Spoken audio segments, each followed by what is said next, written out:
모두 착석해 주십시오.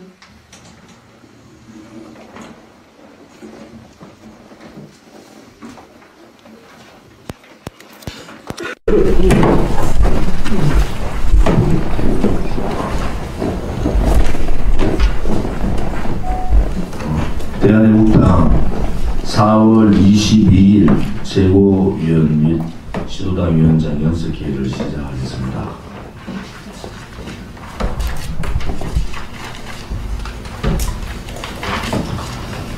대한민국의 언론 방송이 민노총에 장악돼 있는 것을 여러분들이 잘 아실 겁니다. 그런데 문재인 정권이 민노총을 앞세워서 언론 방송을 장악하고 좌파 독재 정권의 나팔수로 전락한 언론 방송을 보면서 참담함을 금할 길이 없습니다. 비판은 사라지고 좌파 독재 정권의 신여로 전락한 외국 편파방송을 보도와 편파방송을 일삼고 있는 이 언론 방송에 국민들은 분노하고 있습니다. 지난 토요일 태극기 집회에서 수만 명의 태극기 애국 국민들과 제재 역사 전쟁에서 정면으로 투쟁하고 있는 대한애국당의 애국 활동을 예서 묻어버리고 김정은을 대놓고 찬양하는 수십 명밖에 안 되는 종북 성향자들의 행동을 적극 보도하고 있는 이 언론 방송의 편파 불공정에 국민들은 분노를 넘어 참담함을 느낍니다. 그들은 노골적으로 좌편향 진보 성향을 나타내고 있습니다. 5만여 명이 참석한 지난 토요일 태극기 집회는 박근혜 대통령의 형집행 정지 및 문재인 정권 퇴진을 요구하는 많은 국민들의 목소리가 있었습니다. 그런데도 언론 방송, 좌파 우파 언론 방송을 막론하고 자유한국당을 도우러 대한애국당이 갔다. 또 집회에 대한애국당이 자유한국당 집회에 합류했다는 어처구니 없는 외국 보도를 보면서 그들이 과연 진실을 얘기하는 조금의 일말의 양심이라도 있는 자들인지 의심하지 않을 수가 없습니다. 이번 토요일 집회에 애국 국민들은 박근혜 대통령의 정집행 정지가 건강이 최악의 상태에 와 있기 때문에 박근혜 대통령에 대한 정집행 정지를 요구했고, 더 이상 문재인 좌파 독재 정권의 폭정, 공포 정치를 가지고는 대한민국이 견딜 수 없다는 그러한 불안한 마음에 정권 퇴진 목소리를 냈습니다. 언론 방송에 문재인 정권 눈치 보기가 어디까지 갈 것인지를 우리 대한애국당과 애국 국민들은 똑똑히 지켜보겠습니다. 그들은 적폐청산을 얘기합니다. 거짓 촛불을 가지고 그들과 생각이 다르고 사상이 다르고 이념이 다르면은 적폐라고 몰고 청산을 하고 있습니다. 그런데 국민들은 문재인 좌파 정권의 신적폐를 똑똑히 목도하고 있습니다. 경제 참사, 인사 참사, 외교 참사, 안보 참사, 대한민국을 1년 11개월 만에 참사공화국 만들어버린 문재인 정권의 그들의 신적폐가 언제까지 갈 것인지 국민들은 지켜보고 있습니다. 그들의 적폐행위 하나하나가 국민들의 왼쪽 가슴을 멍들게 하고 왼쪽 가슴에 하나하나 그 신적폐가 모일 때 이 정권은 무너지게 되는 겁니다. 그날이 멀지 않았다는 생각을 점점 하게 되는 것이 오늘의 상황입니다. 리얼미티의 이미선 관련 여론조사가 여론조사 왜곡, 여론조사 조작의 행태를 나타냄으로써 지금까지 있었던 모든 여론조사에 의문을 가질 수밖에 없습니다. 그들은 자유대한민국에 있을 수 없는 반민주적 민심 왜곡 행태를 보이고 자유대한민국에 있을 수 없는 여론조작 사건이 일어나고 있습니다. 4월 12일 리얼미티의 이미선 후보자의 헌법재판관으로서의 자격에 대해 어떻게 생각하느냐라는 질문에는 28.8%가 긍정적인 답을 했습니다. 그런데 불과 5일 후에 문재인 대통령이 이미선 후보자를 헌법재판관으로 임명하는데 어떻게 생각하느냐, 이 문항의 내용을 바꾸면서 여론조사를 했습니다. 여기는 이미선 후보자를 평가한 것이 아니라 문재인 씨의 행위를 평가한 여론조사를 한 겁니다. 무려 43.3%, 5일 만에 15%의 이미선 후보자에 대한 임명에 긍정적인 답변이 나왔다고 리얼미티는 그렇게 얘기합니다.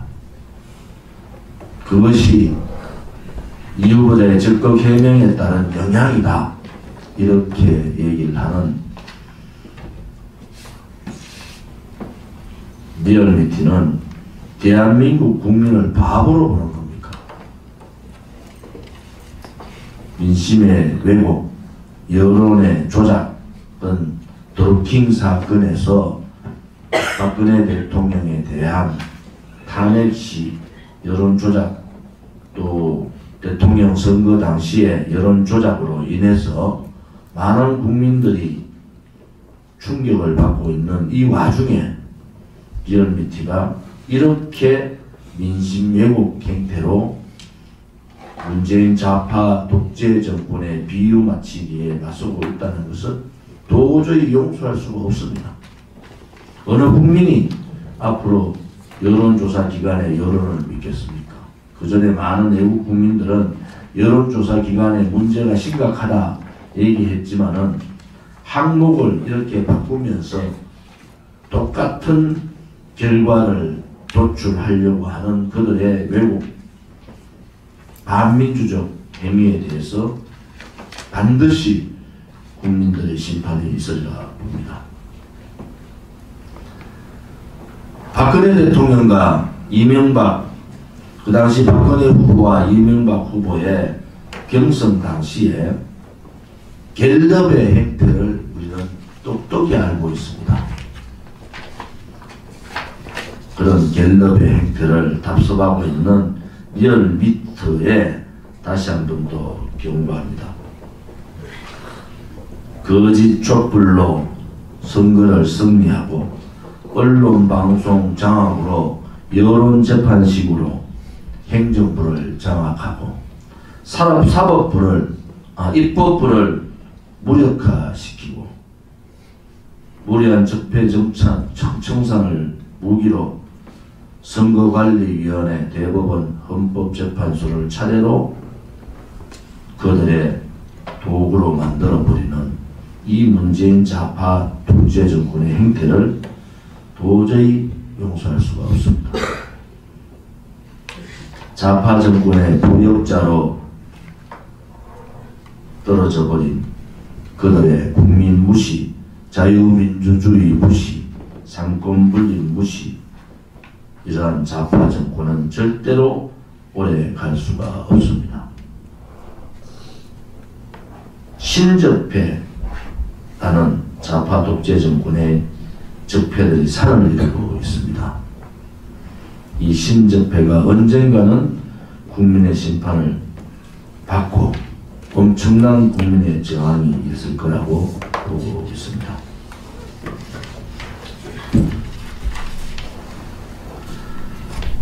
조세 부담률이 21%로 사상 최고치를 기록하고 있습니다.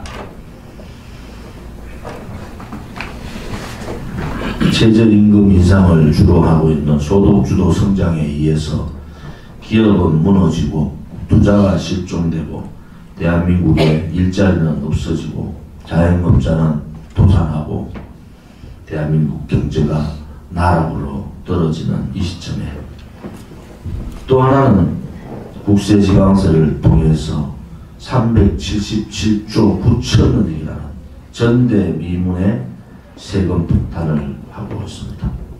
전년에 비해서 32조 1천억 9.3%가 조세 부담이 늘었습니다.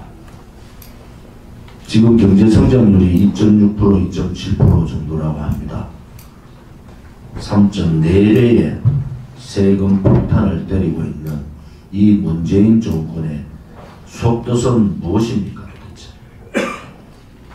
한 번도 자기 손으로 돈을 벌어보지 않은 소위 말하는 이 친북 성향의 주사파 정권이 대한민국 국민의 혈세를 주머니에 있는 공깃돌같이 쓰고 있습니다.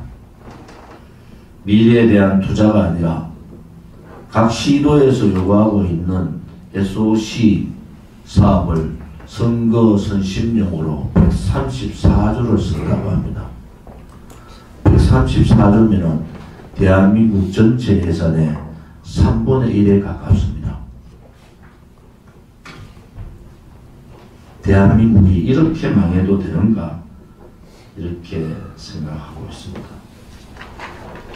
그야말로 기업들을 옥죄고 죽어가는 기업과 자영업자들을 더 힘들게 하는 세금 후려치기, 세금 폭탄이 누구를 위한 폭탄입니까?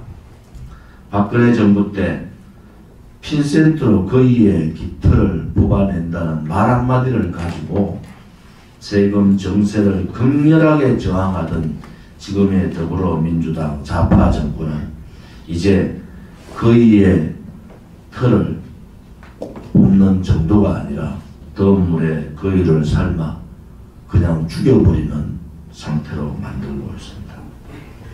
운동한 좌파 독재 정권이 더 많은 대한민국 경제를 죽이기 전에 문재인 좌파 독재 정권을 끌어내리는 길 말고는 없다고 봅니다. 박근혜 대통령에 대한 형집행정지 신청이 됐습니다. 25일, 26일 양일 중에 언론에 의하면 형집행정지에 대한 결정을 한다고 합니다. 중요한 것은 박근혜 대통령이 석방이나 사면되는 것이 아닙니다. 보수 농객이라는 분들이 박근혜 대통령이 왜 지금의 이 좌파 정권에 불종하느냐 이런 말 같지 않은 얘기를 하고 있습니다. 다시 분명히 말씀드리면은 박근혜 대통령은 견딜 수 없는 그러한 아픔, 불로 된 듯한 아픔, 칼로 벤 듯한 아픔을 견디지 못해 잠을 주무시지 못하고 정상적인 식사를 못하는 상태에서 더 이상 박근혜 대통령을 병원으로 모시지 않으면 감옥에서 돌아가실 수 있다는 그렇게 절박한 상황에서 유영하 변호사가 형집행정지 신청을 한 겁니다.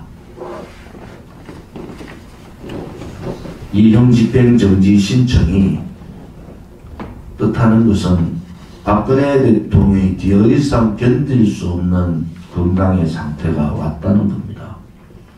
그런데 어떻게 보수를 자처하는 사람들이 거기에 대해서 이렇다 저렇다 얘기를 합니까? 그런데 박근혜 대통령은 감옥에서 그냥 돌아가시면 되는 겁니까? 박근혜 대통령께서 석방을 해달라고 얘기한 게 아니지 않습니까? 유영하 변호사가 박근혜 대통령을 사면 석방하라는 얘기가 아닙니다. 견디기 힘든 아픔을 병원에서 고치고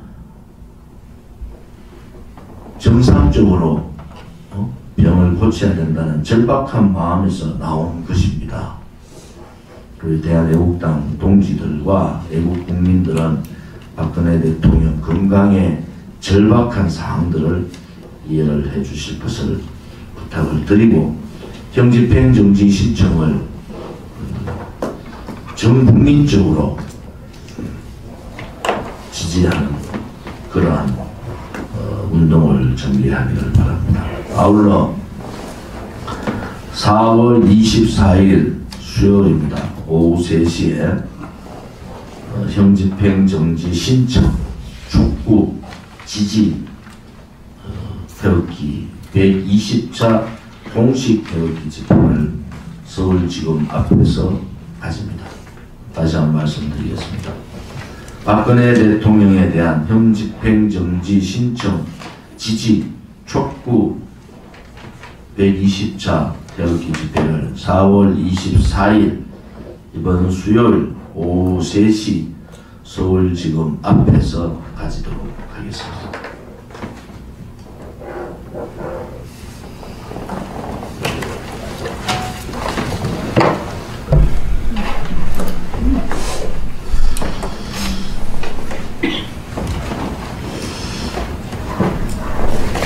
조금 전에 조은진 대표께서 박근혜 대통령의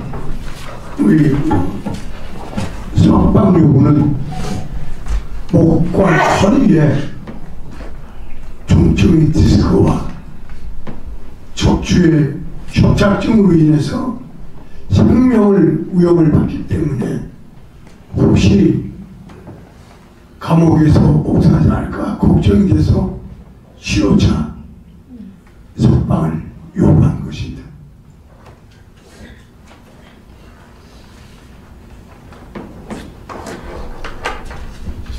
불로 데인 듯한 고통과 아픔, 칼로 살을 베인 듯한 아픔과 고통, 정말 얼마나 처절한 감옥 생활을 지금 하고 계십니까?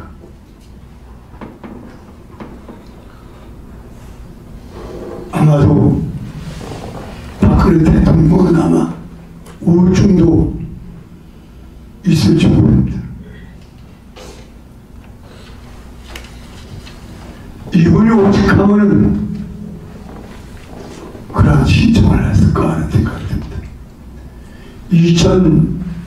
2006년 지방선거 때 오세훈 서울시장 후보로 나올 때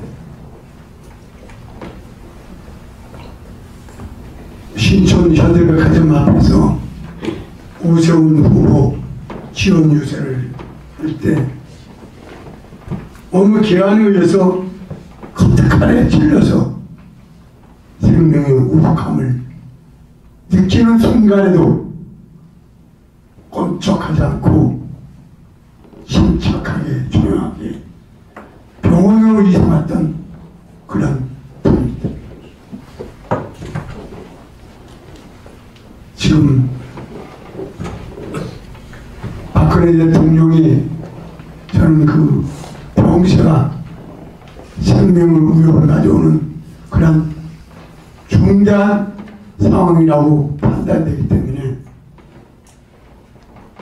중국의 인권운동가 평화 노벨 평화상을 받았던 루샤오버가 감옥에서 옥사한 것처럼 그러한 전체되지 않도록 빨리 석방을 해주려고 합니다. 그런데 더 억울하고 고통한 것은 박근혜 대통령이 평소에는 건강하고 요가를 하신 분입니다. 허리 디스크니 무슨 축자증이 있을 수 없었습니다. 근데 감옥에 있는 동안에 발생된 병입니다. 지난 6개월 동안에 김세훈 판단하는 바람에 의해서 하루 10시간씩 주사에 정말 중노동료 같은 그런 재판을 하는 과정에서 발생된 스트레스와 충격, 그리고 그 감옥에서 일어난 병입니다. 이것은 한마디로 사법적인 살인 재판이고, 그리고 공인의 미필적인 살인 행위와 같은 재판 때문에 발생된 병입니다.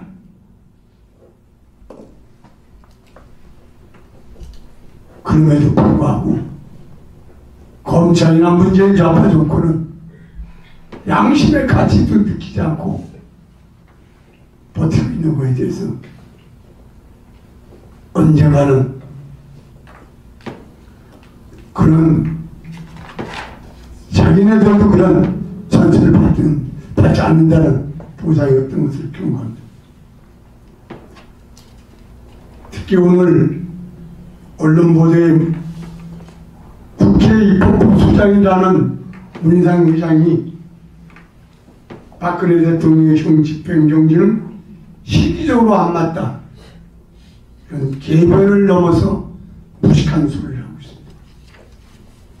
이상한 말에 의하면 사법 처리가 아직 안 끝났고 본인이 잘못했다고 하지도 않은 상태에서 석방이 사명 등 얘기가 나오는 것은 시기적으로 맞지 않다. 사법 처리가 왜 안 돼요? 이미 공직선거법에만 아니면 지금 석방될 수 있는 거예요. 근데 고의적이고 정치 보복으로 만들었던 공직선거법이 2년 재판이 끝났기 때문에 그 감옥 시작됐기 때문에 정치하는 건데, 또 유영아 변호사라는 거는 사법 판단과 관계없이 건강상의 생명 위협을 받기 때문에 석방을 요구하는 것인데, 물론 사법적 처리고 지금서 이상한 개별을 노리고 있는, 과연 이 사람이 입법부의 수장인가 하는 의심스러우십니다. 제가 알기로는 법대를 나온 사람인데 어떻게 그런 상식도 없고 입법부의 수장이 국회의원이라는 사람이 이렇게 무식한 소리 했는지 답답할 겁니다.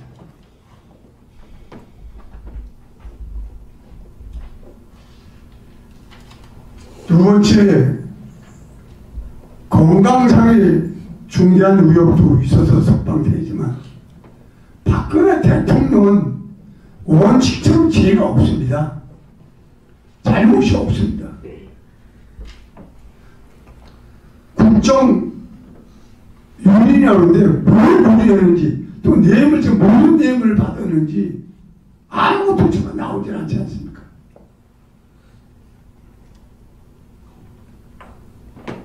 영국의 한국에 와 있는 특파원의 마이클 프린 말대로 지금도 기자들이나 외신 기자들이나 외교관들은 박근혜 대통령이 뭘 잘못했는지, 무슨 죄를 졌는지 지금도 의아스럽다는 겁니다. 지금 현재도. 우리 국민 여러분이 아다시피 탄핵이라는 게 불법 아닙니까? 시민초발이하고 최순실 기소차 가지고 탄핵한 어마어마한 훗날 그 당시에 가담했던 국회의원들, 물론 면책특권이 있지만 이거는 면책특권 이상의 국가적인 범죄이기 때문에 이거는 검찰에 고발할 수가 있습니다. 면책특권은 단순한 면책특권이지 국가 반란과 국가 내란과 같은 촛불 난동세를 위해서 국정이 중단된 이 사태에 대해서는 이건 면책특권이 통하지 않습니다. 이건 반드시 법적인 책임을 물을 겁니다. 그래서 우리 박근혜 대통령은 죄가 없기 때문에 무죄로 이기 때문에 추정이기 때문에 석방해야 됩니다. 빨리 문재인 좌파 정권은 먼 날 후회하지 말고 인도적인 차원에서 생명 위협을 주는 그런 차원에서 방지하기 위해서 혹시 옥사할지 모르는 판결에서 즉각 석방을 바랍니다. 감사합니다.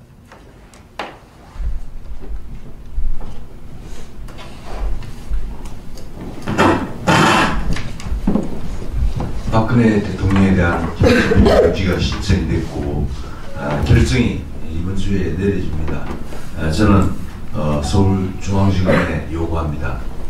박근혜 대통령에 대한 2년형의 형벌은 사실은 거의 정치 관행적으로 범죄가 되지 않은 행위를, 그것도 증거가 굉장히 불충분한 그 사안에 대해서 2년형이라는 징역형을 선고했습니다. 따라서 이 2년형의 선고 자체가 법적으로 충분히 무효일 거라고 생각을 합니다. 다시 말하면 제10절을 통해서 반드시 이 형의 선고가 무효라는 것이 밝혀져야 된다, 그렇게 봅니다.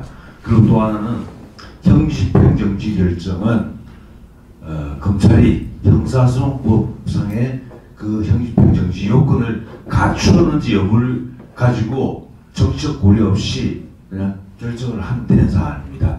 국회의장이라는 자가 형집행정지가 안 된다라고 하는 것은 그 자체가 직권남용 권리행사 방해입니다. 따라서 이 부분에 대한 책임을 반드시 문희상 국회의장은 져야 될 겁니다.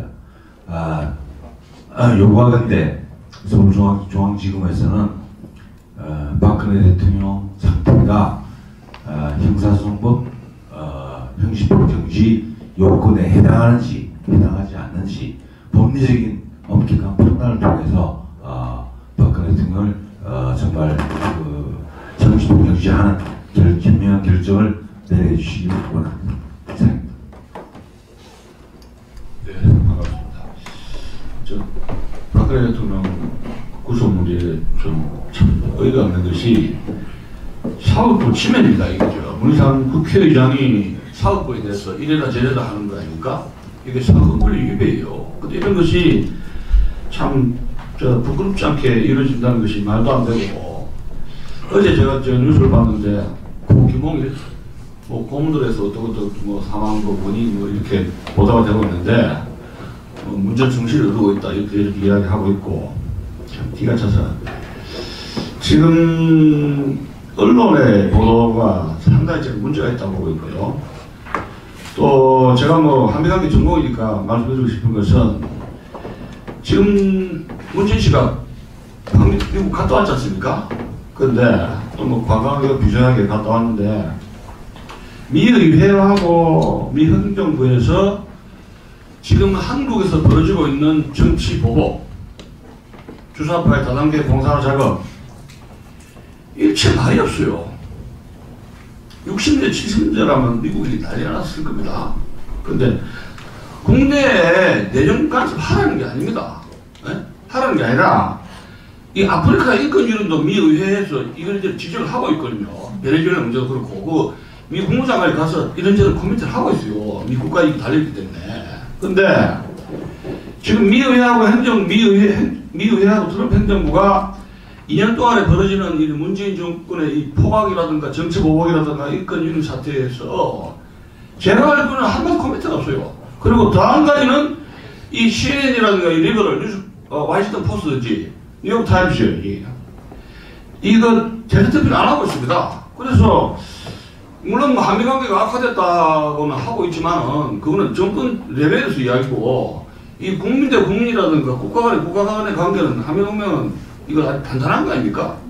그러면 언론이 미국의 이 소위 그 언론들이 이 문제를 지금 인정됐으면 제기해줘야 되는데, 제가 가끔 CNN도 보고 있습니다만은 전혀 그걸 안 하고 있어요. 네, 안보 문제도 그렇고. 그래서 이것은 올해 우리 야당이 말이지 좀 가가지고 이게 조사라면 좀 한 것이고, 미의회 국회의원들 만나가지고 로비를 해야지 그 이야기를 하느냐 하고 한마디는 이거 좀 하고 와야 되지 않을까. 뭘 요구하느냐고 미의회 쪽에 가가지고 왜 이 60년대 어쨌습니까? 김대중을 2번이나 살려줬지 않습니까? 카터하고 레이건이. 이거 세상이 다 하는 이야기예요. 근데 김대중이 어떻게 했습니까? 살려줬는데 대통령 되고 나서 북한에 5억 달러 갖다 줘가지고 핵 문제가 이렇게 어려진 거 아닙니까? 그 미국 책임 있어요. 그럼 이제라도 반성을 해가지고 이 정말 박근혜 대통령이 북한에 뭐 돈을 갖다 줬습니까? 최순실한테 돈을 먹었습니까?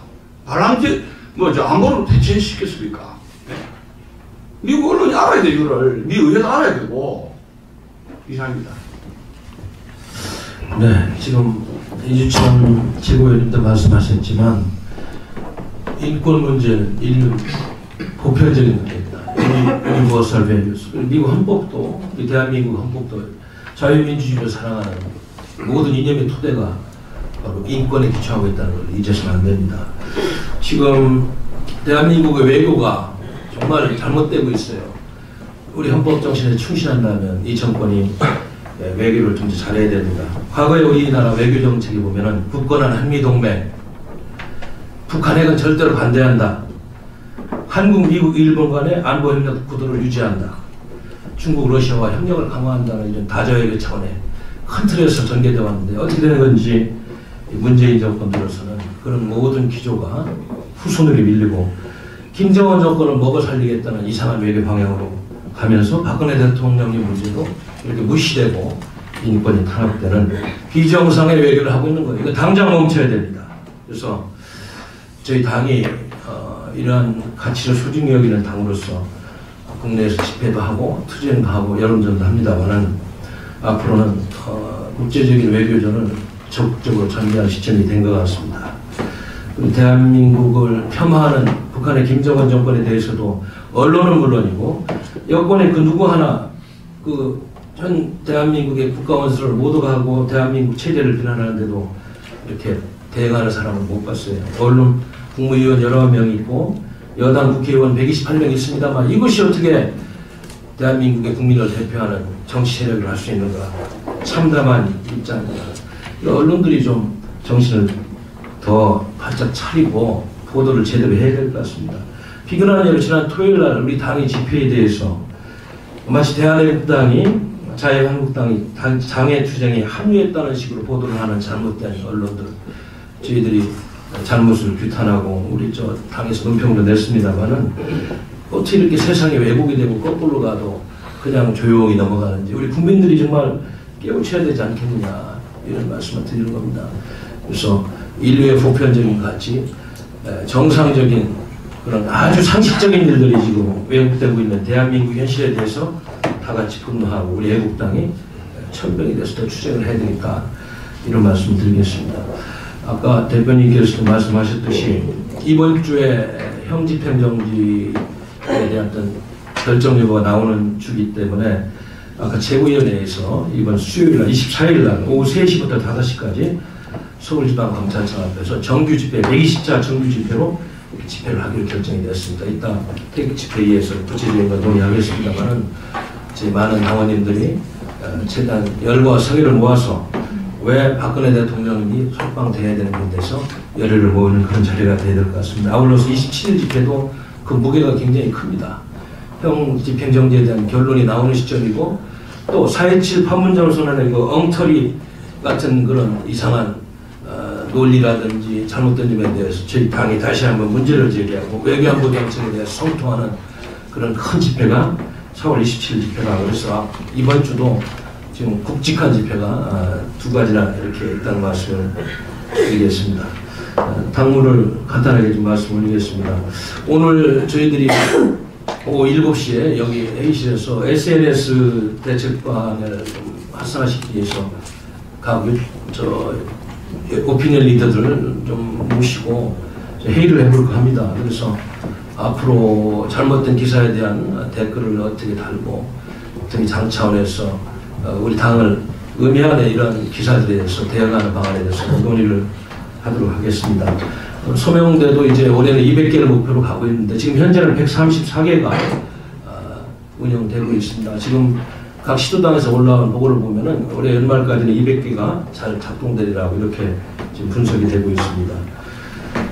우리 대표님께서 좀 대표님이 하시는 말씀, 당의 산업 활동에 대한 홍보가 좀 아까도 이야기했듯이 언론들이 왜곡 보도로 인해서 잘 안 되고 있어서 지상권을 통해서 라디오 광고를 통해서 좀 해보려고 지금 추진 중에 있는데 지금 언론의 행태를 보고 지금 언론의 노조들이 다 민원연에 장악되어 있기 때문에 민원노조 산하에 어떨지 모르겠어요. 결과를 보고 추진을 좀 해보도록 하겠습니다.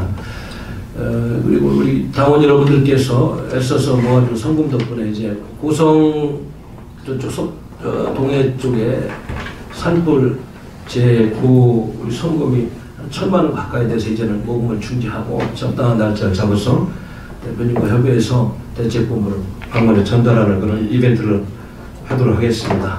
그리고 지난 4월 3일 보건선거까지 수고해 주신 우리 당원 동지 여러분들, 자원봉사분들 또 후원하신 분들 다 모시고 5월 6일 날은 저희들이 현충사에서 참배를 하고 인근의 산에서 1박은 아닙니다. 그냥 당일치 산행을 통한 제 당의 단합대회를 할 계획으로 해서 이것 지금 준비하고 충남 도당위원장하고 협의를 하고 있습니다. 지금 저희 당이 하고 있는 일들이 많고 동시다발적으로 진행됩니다만 어느 것 하나 소중하지 않은 것이 없습니다. 우리 당을 위해서 애써주시는 당원 여러분들 감사드리면서 앞으로 더욱더 저희 당 지도를 열심히 하겠습니다. 감사합니다.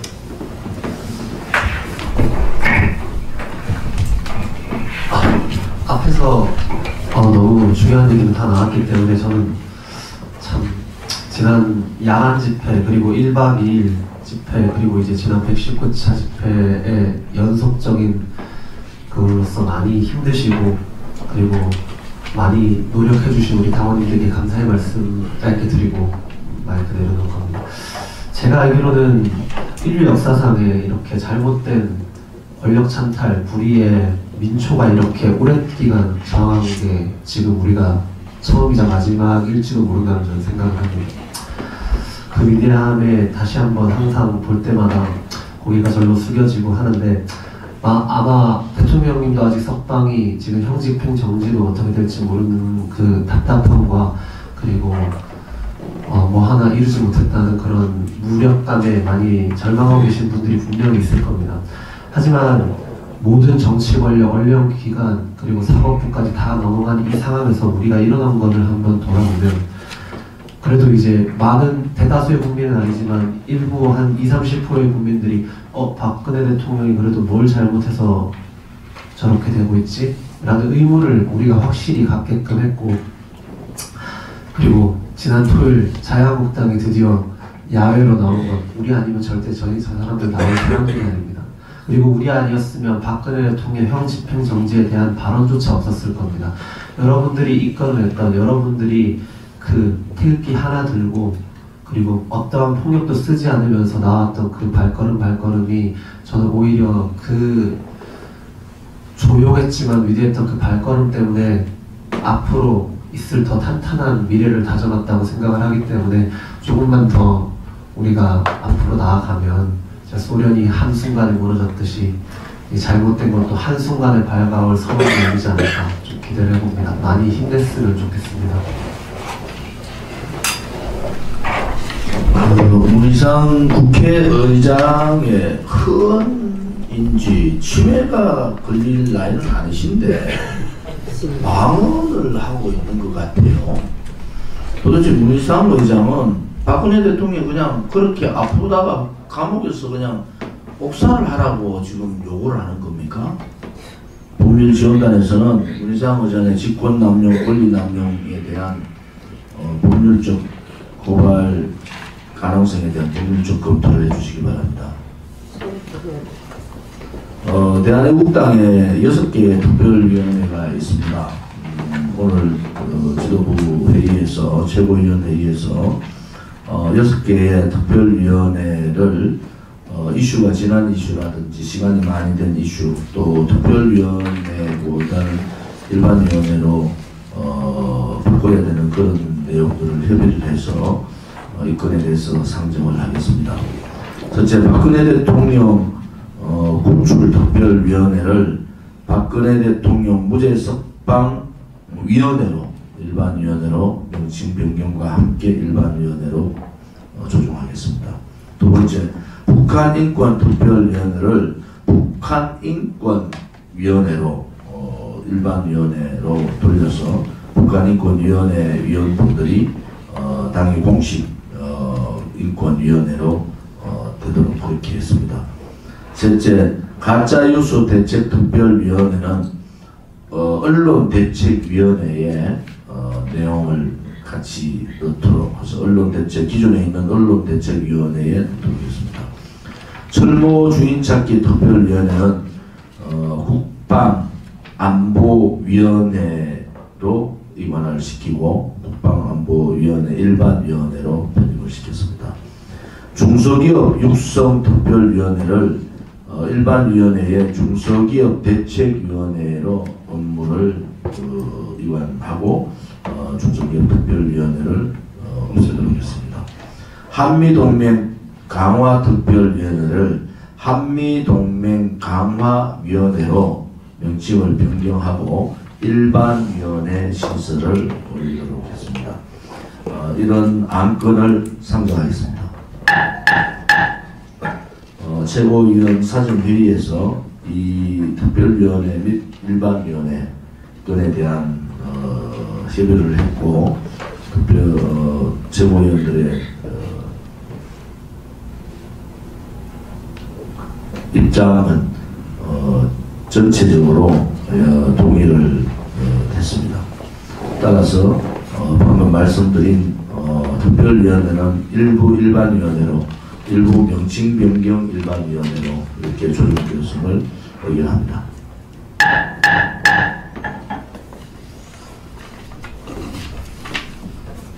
서명대 현황을 발표하겠습니다. 우선 서울 강동구팀 이틀 9번 다리역에서 강서구팀 방화역 곰돌이팀 자양사거리 광중구팀 이틀 동안 동서울터미널 서대문구팀 동문인문 사거리 성동구팀 마장시장 서울시장팀이 서울역 광장에서 봉사하셨습니다. 부산입니다. 부산시당팀이 15, 19, 21, 21, 15일 서면 영광교서 세당감시장 동네 지하철역 기장시장 터미널 명지동 오션타운 이렇게 6일 동안 봉사하셨습니다.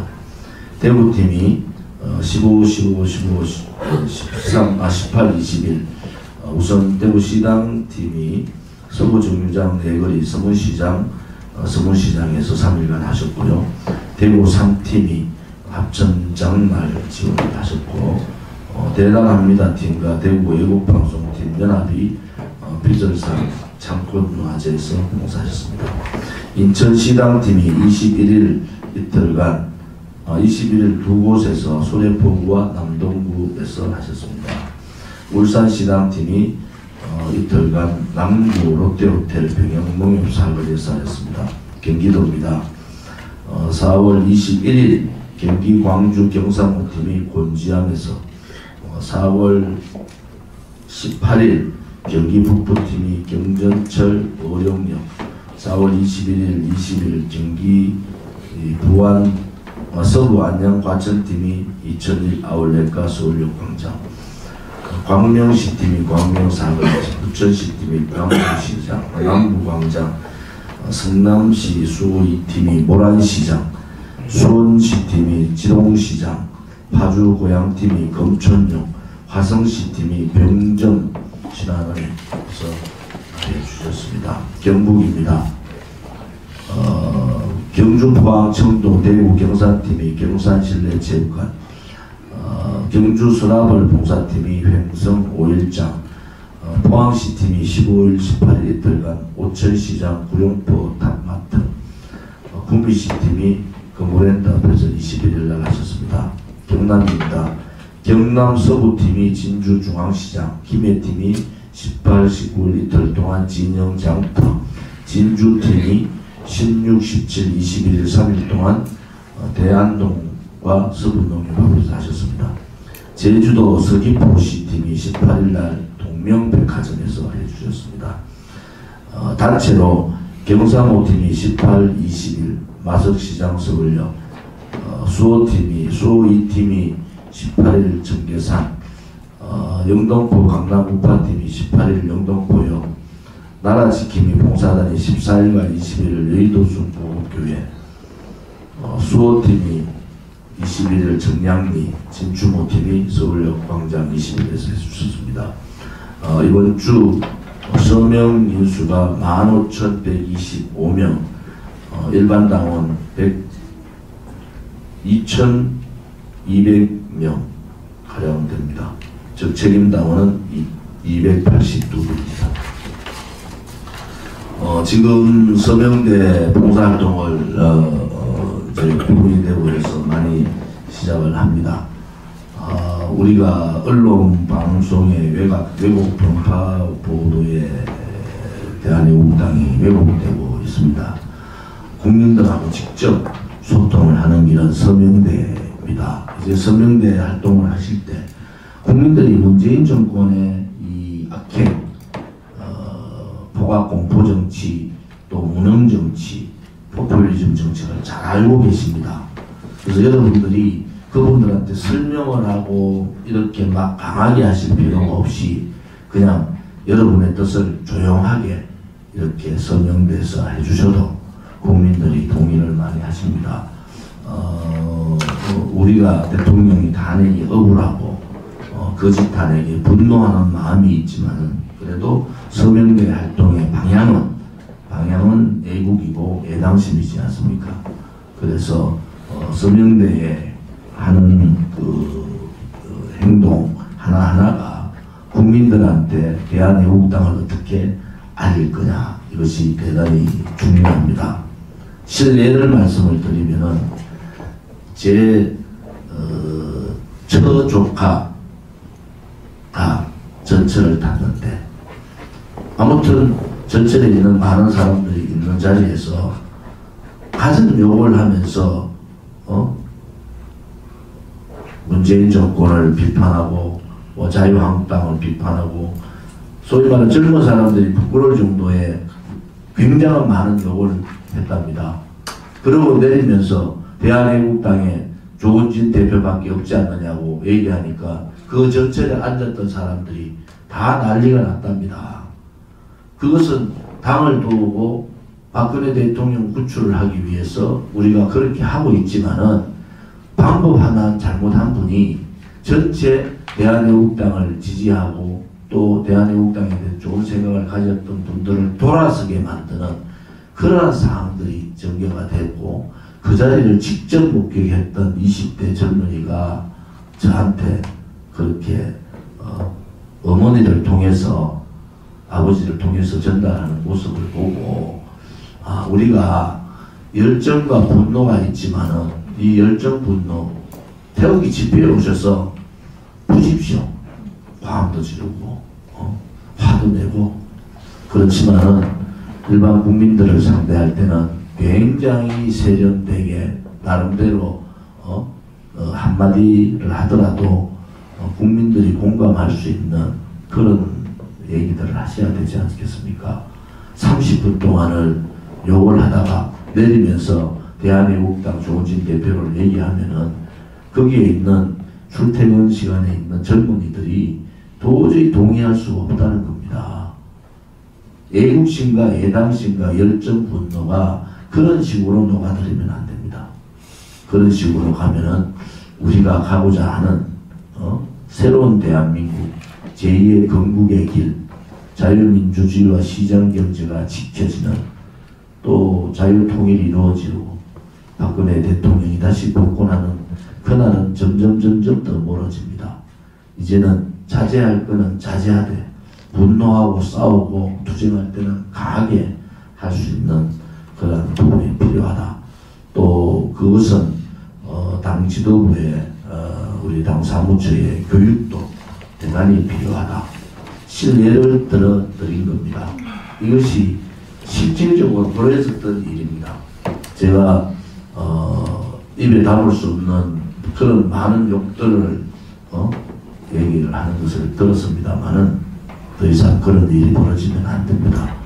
이제 애국 국민들이나 동지들이 국민들이 이제는 대한애국당의 존재도 알고 자유한국당이 왜 비겁한지도 알고 있습니다.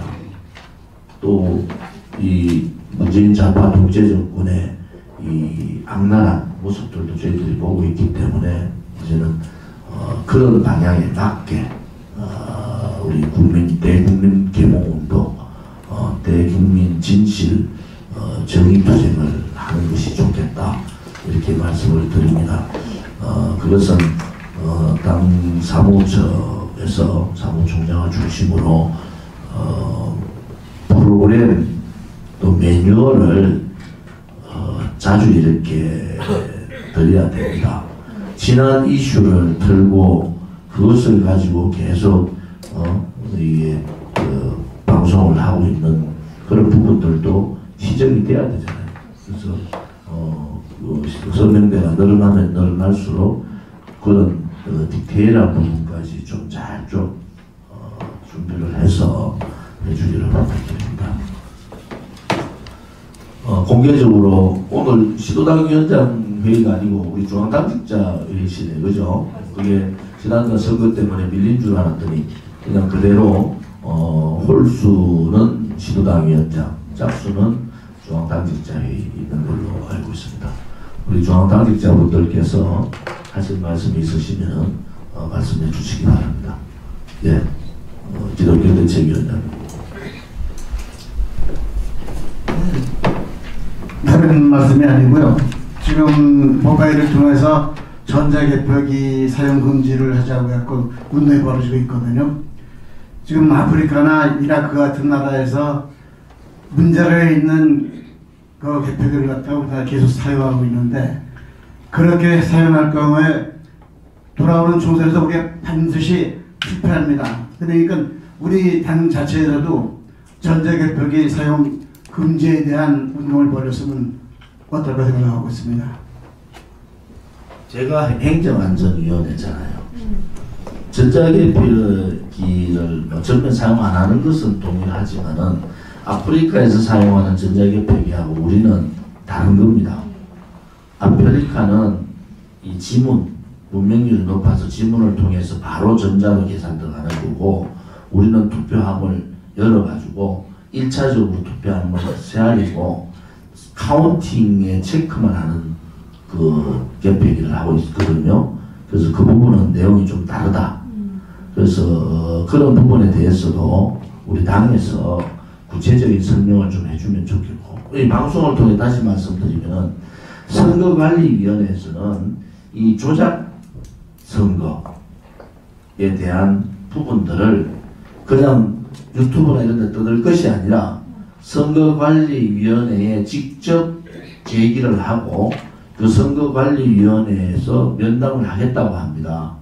그래서 그런 의문이 있는 분들은 우선 사전투표 문제, 투표함 문제, 전자개표기 문제 또 여러 가지 지금 오역이 많지 않습니까? 그런 정황들을 가지고 담당이 선거관리위원회잖아요. 그리고 선거관리위원회 사무총장이 그런 분들이 오시면은 이렇게 같이 앉아서 논쟁을 하더라도 설명을 드리겠다. 거기서 억이 날 수도 있고 억이 풀릴 수도 있잖아요. 지금 유튜브나 이런 데서 하기보다는 선거관리위원회 직접적으로 제가 행정안전위원회 때 선거관리위원회 사무총장한테 확답을 받았잖아요. 그런 부분에 대해서 증거를 가지고 선거관리위원회에 가시면은 저희 사무실 얘기하세요. 하시면은 국회 사무실 얘기하시면은 우리 국회에서 선거관리위원회하고 그분들하고의 면담 자리를 만들어 드리겠습니다. 또 충분하게 제가 상임위원회에서도 부분에 다 따졌는 부분이라서 좀 더 이제 중앙당직자 말씀하실 때는 확실한 내용을 가지고 해야 되지 이게 정확한 내용이 아닌 상태로 얘기를 하면은 오해가 될 수 있다. 그래서 오늘 제가 다시 말씀드리면은 이 사전선거 문제나 전자개표기 문제나 선거의 전반적인 문제가 발생했는 증거 또 그러한 여러 가지 정황들의 자료를 모아서 국회 제 사무실에 주시면은 연락을 주시면은 선거관리위원회하고 연락을 통해서 토론을 통해서 잘못된 것은 잘못된 대로 또 이해가 안 되고 선거관리위원회 문제점이 있는 것은 있는 대로 이렇게 우리가 밝혀야 됩니다. 그런 절차를 좀 밟아주시기를 바랍니다. 예, 근데 그 부분에 대해서 조금 이어서 말씀드리자면 저 같은 경우에는 지방에서 직접 제가 투표 경험을 했거든요. 투표를 안 해왔던 사람인데 요번 사건 때문에 투표를 했는데 저희는 이제 면단이었거든요. 면단위에 와서 투표를 하는데 투표 용지가 다른 거예요. 제가 투표한 것과 그 중앙선관위에서 공인된 이제 투표 용지와는 다른 거예요. 그런 거는 증거가 안 되잖아요. 그럴 경우에는 앞으로도 마찬가지지만 선거함 보존 신청을 하면 됩니다. 그래서 법원에서 그걸 전체적으로 검토를 하지 않습니까? 그래서 그런 내용까지도 다 포함을 해서 왜 그런 문제가 발생했는가라는 것도 우리가 밝혀야 될 거 아닙니까? 왜 이거 심증 말인데 그렇다면 이게 어디 가는 말이에요? 그 심정 말고도 네, 아니 그래서 그런 의혹을 제기하는 또 실질적으로 그것을 경험했던 분들이 많이 있거든요. 그래서 그런 부분들을 좀 모아서 선거관리위원회하고 직접적으로 이제는 대화를 해야 된다. 그래서 의혹을 밝혀야 되는 거예요. 잘못된 것이 있으면 다음 선거 전에 이걸 고쳐야 될 거 아닙니까? 그래서 내용을 많이 갖고 계시고 선거관리위원회에서 하고 싶은 분이 계시면은 저희 사무실에서 선거관리위원회하고 여러 한 수십 군데 뭐 그날마다 할 수는 없고 모아서 거기에 대표되는 분들이 이 부정선거 의혹에 대한 부분을 선거관리위원회가 토론할 수 있는 그런 장을 마련하겠다 이렇게 말씀을 드리겠습니다. 또 다른 분들 조금 그 박근혜 대통령의 지금 석방 부분에 대해서 형집행정지 신청을 했고 그것이 유영아 변호사의 뭐 개인 입장이다 뭐 이렇게 얘기들이 또 많이 있는데 중요한 것은 박근혜 대통령이 대단히 아프다는 겁니다. 중요한 것은 그 뒤에 나오는 얘기들은 지금 견딜 수 없을 만큼의 고통이 있다. 박근혜 대통령 심정은 그런 거 아닙니까? 뭐 내가 대통령까지 지내신 분인데 내가 어디다 아프다고 내가 어떻다 나를 이렇게 해서 석방해달라 그런 말씀을 하시는 분이 아니잖아요. 그런데 담당 변호사가 봤을 때는 이제 한계에 다다랐다는 얘기예요. 그것이 중요한 겁니다. 그것이 중요한 거예요. 유영아 변호사가 박근혜 대통령의 동의를 얻고 형집행정지에 신청을 했다 안 했다가 중요한 문제가 아닙니다. 이거는 제가 일주일에 매일 대통령께 편지를 쓰고 있잖아요. 그것은 무엇을 의미하느냐. 대통령의 건강의 전반적인 상황을 제가 많이 알고 있어요. 견딜 수 없는 아픔이 지금 있는 건데 그거를 가지고 이렇다 저렇다 그의 얘기를 하는 것은 그것은 맞지 않습니다. 그것은 지금 그런 말씀 하시는 분들이 좌파들이 얘기하는 거나 자유한국당에 탄핵 찬성했던 배신자들이 얘기하는 거하고 똑같은 얘기 결론은 되는 거 아니겠습니까? 그래서 박근혜 대통령의 지금 병세가 견딜 수 없을 정도로 상황이 왔다. 이것이 대단히 중요한 문제입니다. 그 이후의 상황을 여러분들이 생각을 해보세요. 지금 대통령께서 그러한 고통을 빨리 치료하지 않으면 지금 오늘 문희상 의장 얘기했잖아요. 이거 말도 안 되는 얘기를 하고 있잖아요. 결론은 뭡니까? 결론은 같은 결론이 나는 그런 얘기 하시는 분들하고 그러니까 대한애국당의 그 당원 동지들이나 애국 국민들은 자 박근혜 대통령이 지금 치료를 받아야 되느냐 받지 말아야 되느냐 이것이 중요한 문제예요. 박근혜 대통령께서 지금 고통을 참을 수 있느냐 없느냐 병이 굉장히 심하다 이것이 중요한 문제입니다. 그래서 이런 부분에 대해서 잘 이해를 해주시기를 부탁을 드립니다. 비공개로 하겠습니다. 비공개 공개로 진행하겠습니다.